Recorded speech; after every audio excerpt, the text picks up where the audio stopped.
So there might be several reasons why the teacher is being rude. And to be honest, I think that one, they don't know that they're being rude, and I will explain that in a second. And two, it could just be bad sub experiences from the past. So let's get into it. So a lack of respect. I feel like this is very, very rare in teachers to do this to a substitute teacher. And sometimes they just don't find substitute teachers as their equals. There is like a weird noise. Okay, anyways, they just don't see they just don't see substitute teachers as their equals. So it seems like they are looking down on you, talking down on you, which is not good at all. Sometimes they don't recognize that they do it. Other times they probably do. They're just a mean person. But I feel like that is really very rare. A lot of the times you are going to find teachers who really do appreciate you and are just so happy that you are able to come in to help them for when they are out of the classroom for the day. Another one is unclear expectation. Some teachers probably already assume that you know the expectations that they have in their classrooms, which is really unrealistic. You're going in there not knowing their students and not knowing like anything in his or her classroom, right? So it's really unclear expectations to have. However, what they can do on their side of things is they can write in their subnotes, this is what I expect from my students, and just say this as your expectations, something like that. And then again, just a previous negative sub experience. So the substitute teacher could have done something that was like traumatic to them. It could have been that they like redid their desks, or like they took something from the classroom. They ate their snacks, or like just something that was really disrespectful to that teacher and maybe overstepped a boundary. And so when they get a sub, they just kind of roll their eyes because they're like, oh, like I have to have a sub. And a lot of teachers hate doing sub plans. So that's why they go in a lot, because they're like, I have to write sub plans. I don't want to do it, whatever.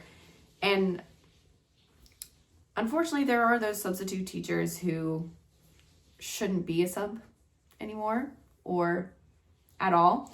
But that's most likely the reasons why teachers are being mean to you. So I have some practical tips to navigate when this happens to you. If you're in a situation where a teacher was mean to you or said something in a tone that you just really don't like, or you just feel like they're talking down to you, show them that you know what you are doing. So set the tone for your students. Those are your students for the day.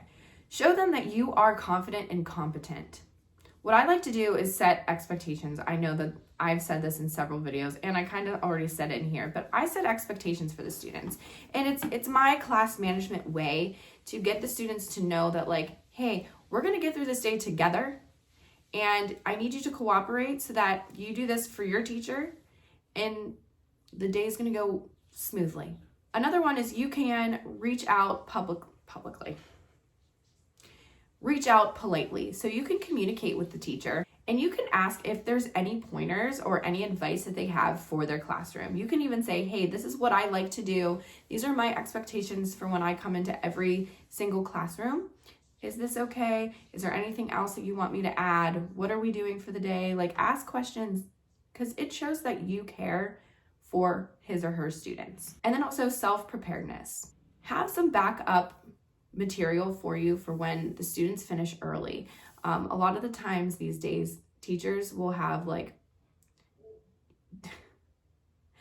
do this on Canvas. And it's like, what are they doing on Canvas? Like, you don't even know, right? So maybe it's a day that they're not going to do their work. No matter what you say, they're not going to do their work. But you have this worksheet and you're like, hey, hold on, I'm recording a video.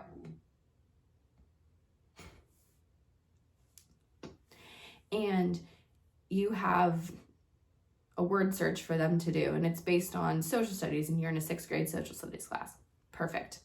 Do that. Now, unfortunately, it's not. I always want you to do what the teacher has in the lesson plan, but if all else fails, you may pull this out to do this for the students, so that way you keep them on task, quiet, and you're good.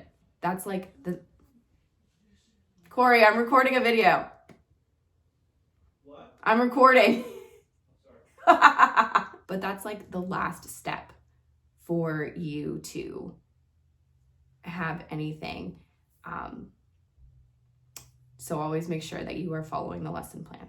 And lastly, set your boundaries. Setting boundaries is a really good thing to have. It does not make you a rude person. It makes you someone who knows what they're doing and you know what you like. So you setting your boundaries shows people how they can respect you. Okay, you're not being rude. You are there to do your job.